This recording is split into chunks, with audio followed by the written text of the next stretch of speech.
پیارے بچوں، ہماری آج کی کہانی ایک ننھے طالب علم کی ہے جس کا نام شاہ زیب سجاد تھا۔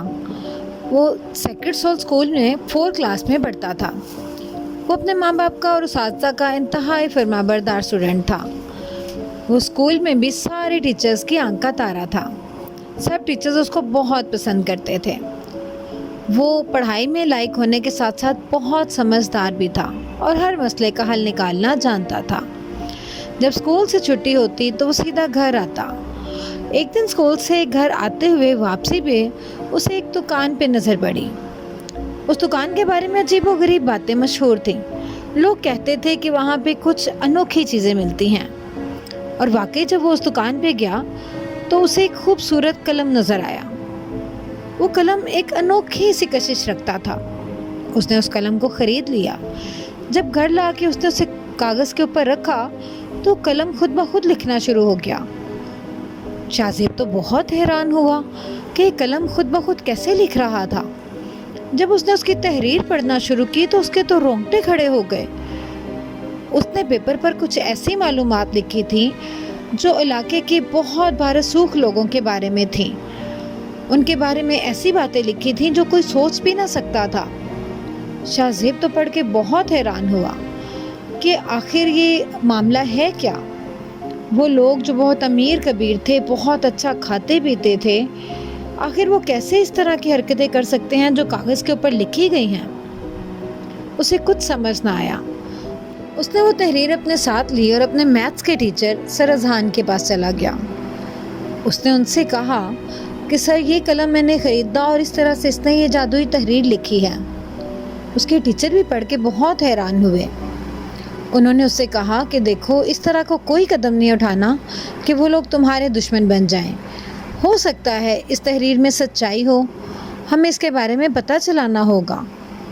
اس کے ٹیچر نے اسے اپنا آئی پیڈ دیا اور کہا کہ تم چھپ کے ان کی ساری گفتگو ریکارڈ کر سکتے ہو اور تصویریں بھی لے سکتے ہو۔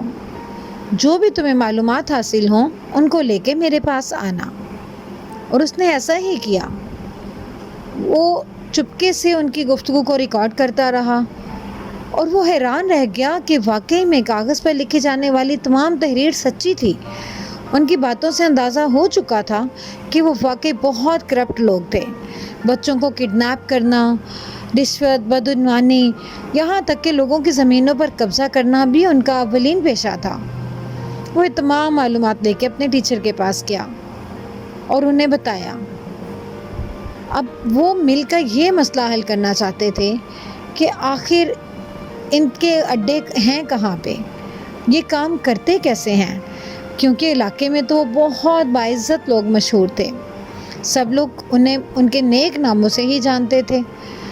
تو اس کے لیے اس کے ٹیچر نے اسے مشورہ دیا کہ ہم اس جادوئی قلم سے ہی مدد لیتے ہیں۔ انہوں نے جادوئی قلم کو دوبارہ سے پیپر کے اوپر رکھا تو اس نے ان کے اڈوں کے بارے میں لکھنا شروع کر دیا، جس سے انہیں معلومات حاصل ہو گئیں کہ آخر ان کا پورا مافیا کام کیسے کر رہا تھا۔ اب تو ان کے پاس واضح ثبوت موجود تھے۔ شاہ زیب نے تمام ریکارڈنگز اور تحریر لی اور پولیس اسٹیشن چلا گیا۔ پولیس اسٹیشن جا کے اس نے تمام معلومات جب ان کو دیں تو پولیس والے بھی حیران رہ گئے کہ آخر یہ ننھا سا بچہ کیسے اتنے باعزت لوگوں پر اتنا بڑا الزام لگا سکتا ہے، لیکن ثبوت اس کے پاس موجود تھے۔ جب انہوں نے وہ گفتگو سنی اور وہ تحریر پڑھی تو وہ واقعی حیران رہ گئے اور انہوں نے ان کے سارے اڈوں کا پتہ چلا لیا۔ اور واقعی میں ایسا ہی تھا۔ ان لوگوں کا کام واقعی میں چور بازاری، کرپشن اور لوگوں کی زمینوں پر قبضہ کرنا تھا۔ انہوں نے فوراً ان کے اوپر جو تھا وہ دھاوا بولا اور ان کو اریسٹ کیا، اور اتفاق سے وہاں پہ ان کو کچھ کڈنیپ لوگ بھی مل گئے اور کاغذاتی طور پر ان کو کافی ثبوت مل گئے، جس سے پتہ چل گیا کہ ان کے پاس لوگوں کی کتنی زمینیں قبضے کے طور پہ موجود ہیں۔ اور اس طرح سے ننھے شاہ زیب نے اپنے ملک کے لیے بہت اچھا کام کر دکھایا۔ علاقے کے تمام لوگ اس سے بہت متاثر ہوئے اور اس کی بہت تعریف کی، اور اس طرح سے ننھا شاہ زیب نہ صرف اپنے پورے علاقے کا بلکہ اپنے اسکول کا بھی ہیرو بن گیا۔ تمام ٹیچرز، تمام بچے شاہ زیب کی بہت تعریف کرنے لگے